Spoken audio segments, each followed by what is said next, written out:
এই পৃথিবীতে যেমন আমরা একেকজন একেক রকম দেখতে, রঙও একেক রকম, তারপর জাত ধর্ম একেক রকম, ঠিক তেমনিভাবে আমাদের একেকজনের পছন্দ একেক রকম।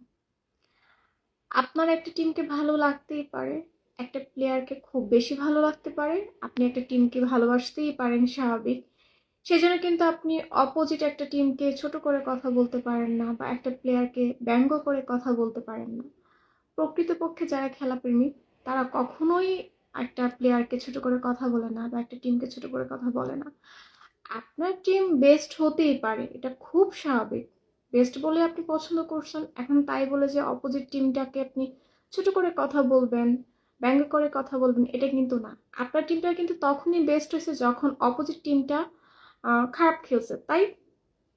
এখন সব টিমই যদি খারাপ খেলতো তাহলে তো আপনার টিমটা বেস্ট হতো না। এইটুকু তো বোঝার ট্রাই করেন। তো সেক্ষেত্রে সবাই যদি ভালো হয় তাহলে খারাপের তালিকায় কীভাবে থাকবে? তাহলে তো ভালোর কোনো মূল্য থাকবে না। সেই জন্য ভালো খারাপ দুইটাকেই মূল্যায়ন করতে হবে। অ্যাটলিস্ট মূল্যায়ন করতে না পারেন, ব্যঙ্গ করে বা ছোট করে কথা বলেন না। কারণ আপনার কাছে যেমন আপনার টিম খুব বেশি পছন্দের বা ভালোবাসার একটা জায়গা, অপোজিট মানুষ বা আপনার ফ্রেন্ড সার্কেল তাদের কাছেও তাদের টিমটা সেম।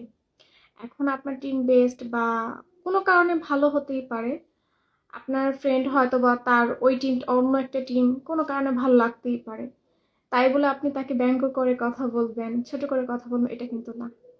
এখন ফেসবুক কিন্তু এগুলোই চলতেছে। তো সেক্ষেত্রে আমি মনে করি প্রকৃতপক্ষে যারা খেলাকে ভালোবাসে তারা কখনো একটা টিমকে বা একটা প্লেয়ারকে কখনোই ছোট করে কথা বলবে না।